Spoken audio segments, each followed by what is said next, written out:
आप सभी को जय मसीह की। और आज हम छोटी सी प्रार्थना के साथ में कुछ वचनों की ओर आगे बढ़ेंगे और हम प्रार्थना करते हैं आप हम सब के लिए, और जो भी ये वीडियो को देख रहे हैं उन सब के लिए भी, सुनने वाले भी आशीष पाए। आमीन, हालेलुया। हे परम प्रधान सर्वशक्तिमान परमेश्वर प्रभु यीशु के नाम से हम पिता आपके सिंहासन के करीब आते हैं और हम आपको धन्यवाद करते हैं आज के दिन के लिए। खुदावन, आज जो भी वचन हम परमेश्वर आज बात कर रहे हैं और पढ़ रहे हैं और पढ़ने जा रहे हैं, मेरे पिता आप उन वचनों से हमसे बात कीजिएगा। खुदावन परमेश्वर प्रभु जी, अगर इन दिनों अगर हमारे जीवन में किसी भी प्रकार का अंधकार है प्रभु जी, हमारे परिवारों में, हमारे मनों और दिलों में, मेरे प्रभु यीशु खुदावन परमेश्वर आपके नाम का उजियाला हो यशुआ। खुदावन, जैसे आपने पृथ्वी जो जलमग्न और अंधकार में डूबी थी, लेकिन आपका आत्मा मंडराता था, लेकिन खुदावन जब आपने कहा अब्बा पिता कि उजियाला हो, और उजियाला हुआ मेरे प्रभु, और वो अच्छा लगा पिता परमेश्वर प्रभु जी। वैसे ही आज उजियाला हमारे दिलों में, मनों में और परमेश्वर जीवन में, परिवार में प्रभु यीशु मसीह के नाम से वही उजियाला हमारे जीवन में आए और मंडराए, और प्रभु यीशु के नाम से हम उस उद्धार को और अनंत जीवन को पाए। इस छोटी सी प्रार्थना विनती को प्रभु यीशु के नाम से हम मांगते हैं, आमीन, हालेलुया। तो पवित्र आत्मा हमारी सहायता करें। हम बाइबल में पढ़ते हैं कि बाइबल में 3 प्रकार के पुनरुत्थान बताया गया है। एक मसीह पुनरुत्थान, एक हमारा पुनरुत्थान और एक पुनरुत्थान की देन। तो सबसे पहले हम जानते हैं कि पुनरुत्थान, मसीह का पुनरुत्थान और पुनरुत्थान क्या होता है, हम इस बारे में हम जानने की कोशिश करते हैं। तो यह कुरिन्थी 15 के 3, 4 और 5 में लिखा है, पवित्र शास्त्र के वचन के अनुसार यीशु मसीह हमारे पापों के लिए मारा गया, गाड़ा गया और पवित्र शास्त्र के अनुसार तीसरे दिन जी उठा और कैफा के 12 को दिखाई दिया। आमीन। और ये ही यीशु मसीह का पुनरुत्थान है। हम सभी ने इस बात पर विश्वास किया अंगीकार के साथ, ताकि हम स्थिर रहे और इधर उधर ना भटके, क्योंकि जब तक यीशु को अपना उद्धारकर्ता करके स्वीकार नहीं किए थे, तब तक हम इधर उधर अपने लाइफ को शांति के लिए भटक रहे थे। और ये हम सभी जानते हैं कि जब हम संसार में लिप्त थे, लस्टेड थे, तो सच में हमारा जीवन अशांत था, हम अशांति महसूस करते थे। हम कहीं पे भी, सब कुछ तो था हमारे पास में, लेकिन फिर भी वो शांति जो हमारे जीवन में चाहिए थी, वो हमारे जीवन में कभी वो शांति ही नहीं रही। और हम उस शांति को पाने के लिए कई बार हम कभी किसी का सहारा, कभी किसी का सहारा लिए, चाहे माँ बाप का सहारा या भाई बहन का सहारा या रिश्तेदारों का सहारा या दोस्तों का सहारा, या कैसे नीचे गर्लफ्रेंड या बॉयफ्रेंड, हम कहीं ना कहीं किसी न किसी जगह गए, या कोई ना कोई किसी न किसी के सामने हमने अपना सर झुकाए है और सजदा किए हैं। तो हम जब अंधकार में होते हैं ना, तब हम मनुष्य का सहारा देखते हैं, ऐसी चीज़ों का जिसको हम जानते भी नहीं है कि क्या वो हमारे लिए भला है या बुरा है, और सच में हम उस वक्त भटक रहे होते हैं। लेकिन मेरा परमेश्वर कहता है कि जब तुम खटखटाओगे तो मैं तुम्हारे लिए खोलूंगा। आमीन, हालेलुया। तो जब हम प्रभु सारी जगह में, जब हम भटक करके हम जब थक जाते हैं, हार जाते हैं, हमारे पास कोई रास्ता नहीं होता, तब हम प्रभु यीशु के पास में जाते। आमीन, हालेलुया। और हमारा परमेश्वर जगत का कर्ता सच में वो एक कहता है कि हे बहुत से थके हुए लोगों, मेरे पास आओ, मैं तुम्हें विश्राम दूंगा। आमीन, हालेलुया। और सच में हम अपने जीवन के उतार चढ़ाव से इतना हम थक जाते हैं कि हमें कुछ समझ नहीं आता, और तब हम परमेश्वर ऐसे ही लोगों को बोलता है, मेरे पास आओ, मैं तुम्हें विश्राम दूंगा, मैं तुम्हारे जीवन में शांति दूंगा, मैं देने वाला परमेश्वर हूँ। आमीन। तो यहाँ पे परमेश्वर हमें शांति करता भी होता है हमारा, और वो शांति हमें देते हैं। कभी इस दरवाजे, कभी उस दरवाजे, हम उद्धार के लिए हम कई बार घूमते रहते हैं। बहुत से हम सच में बाबा डाबा के पास गए, पर हमें शांति नहीं मिला। लेकिन जब हम ये सुसमाचार हमें मिला कि वो हमारे पापों और गुनाहों के लिए मारा गया, गाड़ा गया और तीसरे दिन जी उठा, तो हम जब इन बातों पर हम विश्वास करते हैं तो हमारे पाप क्षमा होते हैं।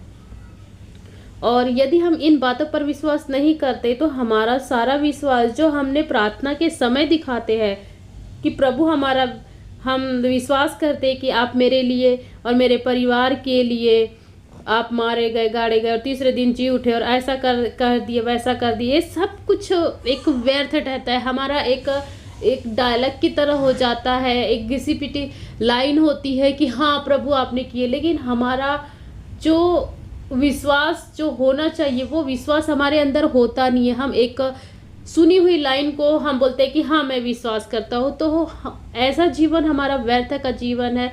अगर हम ये नहीं मानते, हम दिल से अगर उसे अपना उद्धार करता नहीं मानते, तो वो तो दया करके कई बार हमारी प्रॉब्लम को सॉल्व कर ही देगा, लेकिन एक टाइम पे होता है कि हमें एक ठोस फूड की ज़रूरत होती है, एक ठोस डिसीजन की ज़रूरत होती है, एक ठोस चीज़ों की, बातों की और फैसले की और बहुत सारी चीज़ों की ज़रूरत होती है।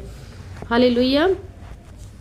तो इन दौरान जो हमारा जो विश्वास होता है, ये विश्वास ही हमें ये दर्शाता है, या हम यूँ कह सकते हैं कि मसीह पर विश्वास करना ही हमारा एक पुनरुत्थान है, एक नया जीवन है। आमीन।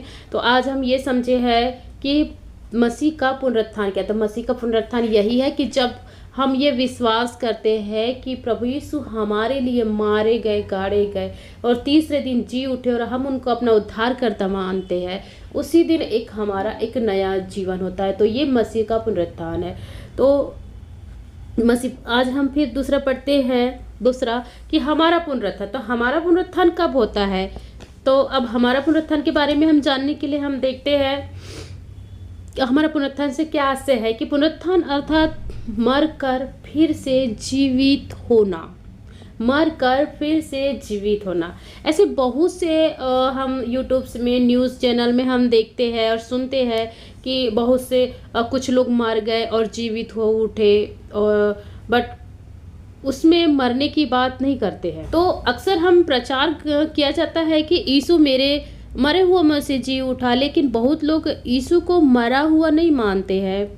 उनकी अपनी एक धारणा है, हम उसमें नहीं जाएंगे उन बातों पे, क्योंकि एक और सच में मेरे प्रियो, यदि आप इस बात को नहीं मानते कि कोई मर करके जी उठा, तो हमारा तो ये जो तर्कशील के कारण जो कुछ हम बातों में करते हैं और हम बहुत बातों में हम झूठे ठहराते हैं, क्योंकि यीशु को हमारे लिए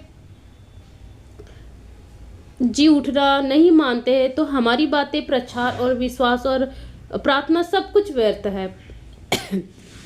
परंतु सच तो यह है कि यीशु मुर्दों में से जी उठा। आमीन, हालेलुया। और ये कटु सत्य है। हम उत्पत्ति की पुस्तक में पढ़ते हैं कि आदम के द्वारा फल खाने से मृत्यु आई और हवा के फल खाने से नहीं। क्यों? क्योंकि परमेश्वर के लिए वाचा आदम के साथ थी। जो वाचा परमेश्वर ने आदम को बनाते वक्त तो उसे दिया था, तब हवा को नहीं बनाया था परमेश्वर ने, तब आदम को बनाया था और आदम से कहा था कि इस गार्डन के सारे फ्रूट्स तेरे लिए है और तू सारे फ्रूट्स खा सकता है, सिर्फ इस फ्रूट्स को छोड़ के। और ऐसा करने से, अगर तू ऐसा इसको खाने से मृत्यु भी हो जाएगी, उससे जो भी था, हम उस स्टोरी पे नहीं जाएंगे, लेकिन ये वाचा परमेश्वर ने आदम के साथ ही बांधी थी और आदम को ही परमेश्वर ने सारी पृथ्वी पर जो अधिकार दिया था, सारी पृथ्वी में जो कुछ सारा अधिकार है दिया था, न कि हवा पर। एक आदम के कारण पृथ्वी श्रापित हुई और पृथ्वी पर मृत्यु आई, और ये हम सभी जानते हैं। लेकिन दूसरा आदम ने इस सारे श्रापों को, पापों को अपने ऊपर ले लिया, अर्थात हमारे प्रभु यीशु नासरी। और दूसरा आदम कौन है? हमारा यीशु। दूसरा आदम, एक जो पहला आदम था उसके द्वारा तो हमें मृत्यु को प्राप्त हुआ, और इस पृथ्वी में मृत्यु अगर होती है तो उस आदम के कारण होती है। लेकिन आज अगर हमें अनंत जीवन मिलता है तो हमें प्रभु यीशु के कारण मिलता है। इस पृथ्वी के लोगों को मुक्त किया, लेकिन यहाँ अब जीवन हमें तब मिलता है जब हम उस पर विश्वास करते हैं। उसने सब पापों को ले लिया, एक आदम ने मृत्यु तो दूसरे ने जीवन। इसको थोड़ा सा समझते हैं कि आदम के कारण पृथ्वी में मृत्यु आई, पर यीशु के कारण जीवन। आमीन, हालेलुया। हम कुरिन्थी 15:33 में देखते हैं, धोखा न खाना, बुरी संगति अच्छे चरित्र को बिगाड़ देती है। कुरिन्थियों की पुस्तक में पौलुस क्या लिख रहा है? वो कह रहे हैं कि हमारा पुनरुत्थान मसीह में विश्वास करने से होता है कि वह मरने के बाद भी जी उठा। इसलिए हमारी पवित्र बाइबल कहती है, हर किसी की संगति न करो, आत्मा को परखो, परमेश्वर ने हमें चोखी बुद्धि दी है, उसका इस्तेमाल करो प्रिय। और ये सच में है कि परमेश्वर ने हमें बहुत चोखी बुद्धि दी है, और सच में हमें ये स्मरण रहना चाहिए कि हम किसकी संगति में, हमेशा संगति किसी मनुष्य को लेकर के ही नहीं होती है, संगतियाँ और भी चीज़ों की होती है। तो हम यहाँ पे इस चीज़ को समझते हैं कि देखो, आदम को हवा और हवा को आदम एक संगति दिया गया था, और ये संगति किसने दिया था? परमेश्वर ने दिया था कि आदम अकेला अच्छा नहीं लग रहा, इसके साथ में इसकी एक संगति होनी चाहिए, एक सहायक होना चाहिए। तो सहायक के लिए उसने हवा को दिया। लेकिन यहाँ पे क्या है कि पता नहीं वो हवा कहाँ चली गई, अपने आदम को छोड़ के उसे दूसरी ही संगति में वो चली गई। और वो देखो, जब वो अकेली हो गई तो क्या हुआ, अपने आदम को छोड़ के जब वो अकेले में गार्डन में वॉक करने गई, और वॉक करते करते देखो शैतान उसे कहाँ पे लेके गया, उस पेड़ के पास लेके गया जो भले और बुरे का था। मतलब देखो, उसने आदम को छोड़ा तो वो उस पेड़ के पास, वो शैतान उसको अकेला देख करके, क्योंकि जब हम संगति में नहीं होते हैं, जब हम आत्मिक संगति छोड़ के जब हम संसार की संगति करते हैं, तो शैतान हमारा इस्तेमाल करता है। तो यहाँ पे पॉल हमें वही समझाने की कोशिश कर रहे हैं कि तुम कैसी संगति में हो, किन लोगों के बीच में हो। इस चीज़ का ध्यान रखो कि कौन सी संगति आपके जीवन में क्या इफेक्ट कर रही है। आमीन, हालेलुया। तो देखो, हवा तो उसके अंडर में आ गई शैतान के, कि उसने उसे भड़काया, और उसने उस फ्रूट को खा करके खुद तो खा ही लिया, साथ पे आदम को भी दे दिया। तो वो तो सांप की संगति में आ करके खुद तो बिगड़ी, और उसने आदम को भी बिगाड़ दिया, और दोनों जब बिगड़ गए तो पृथ्वी में मृत्यु आ गई, है ना। तो यही एक चीज़ है कि हम जैसी संगति करते हैं ना, हम वैसे ही बनते हैं, और हमारे जीवन में वैसे ही प्रभाव पड़ता है, और हम वैसे ही लाइफ को जीते हैं, और फिर हम काफ़ी दुखों से भर जाते हैं। तो देखो, बुरे के साथ में रहे तो डसना सिखाएगा ही, जब सांप के साथ में रहोगे तो जहर उगलेगा ही, और जहर उगलेगा तो डसेगा, हमारे शरीर में प्रभाव पड़ेगा, और जब हम जहरीले होंगे तो हमारा जीवन भी तो हम रह ही नहीं सकते, हम तो जीवित।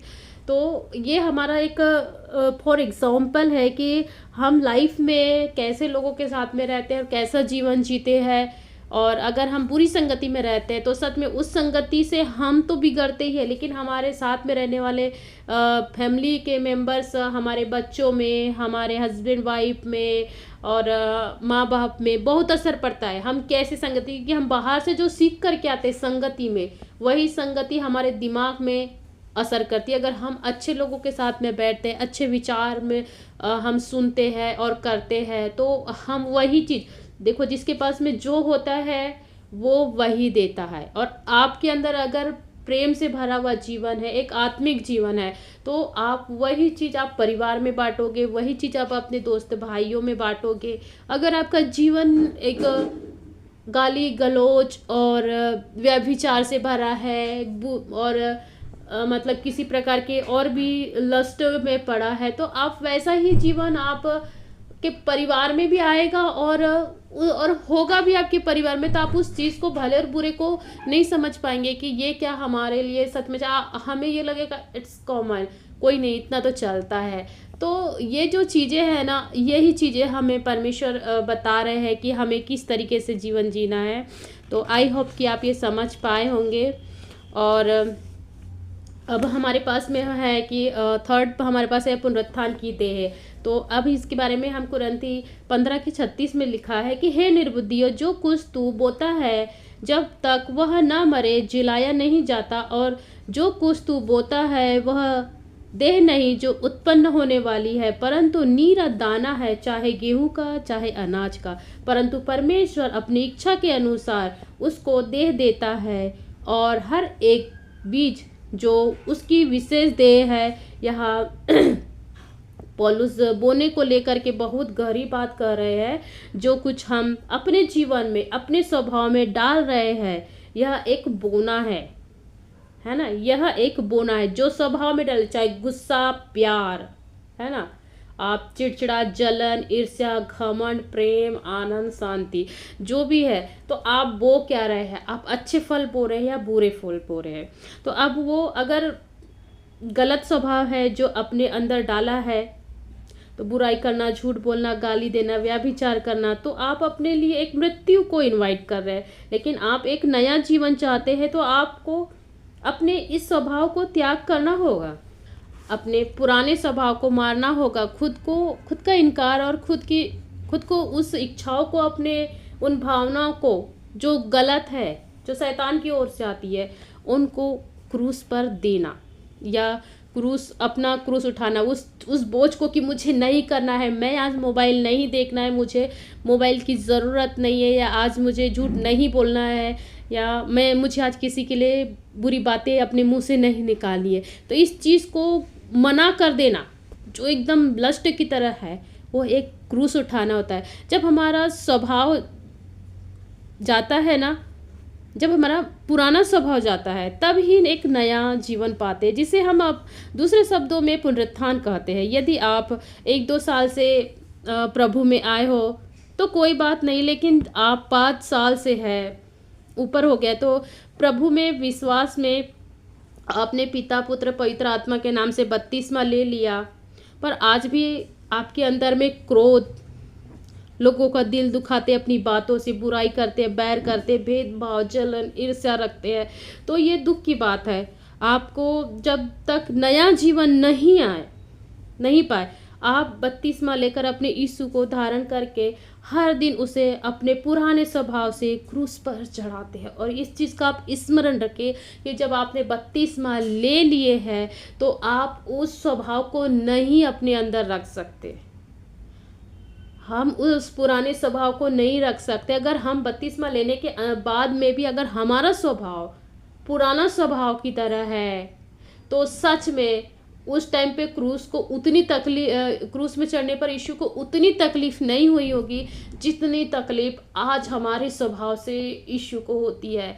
तो प्रियो, मैं यही कहूँगी कि आप हमेशा अपने स्वभाव को क्रूस पे चढ़ाएं।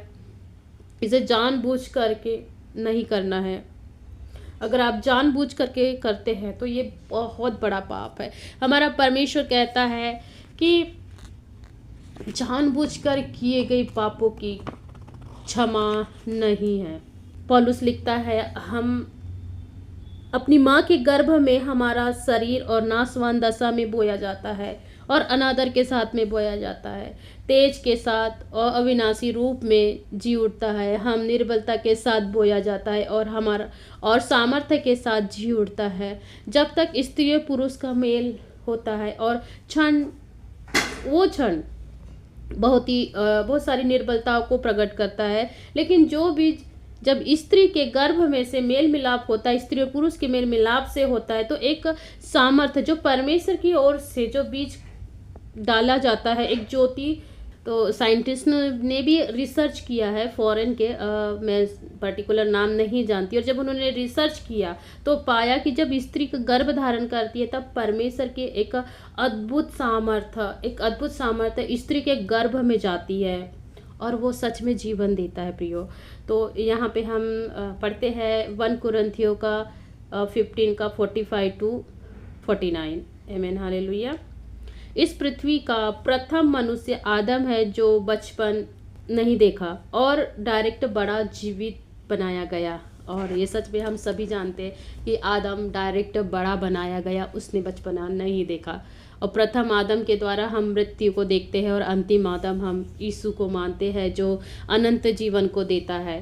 प्रथम आदम मिट्टी से बनाया गया और जितने भी मारे गए वे सब मिट्टी के में मिल गए हैं। लेकिन जब यीशु के क्रूस पे चढ़ाए जाने के कारण हम अनंत जीवन को पाते हैं और हम अब चूँकि वो स्वर्ग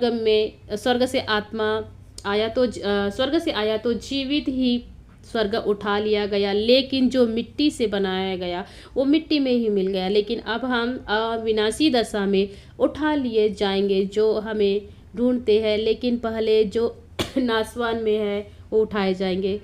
तो प्रियो, आप समझ गए तीनों पुनरुत्थान के बारे में। तो आपने अगर इस वचन से आशीष पाई है तो आप इस वीडियो को लाइक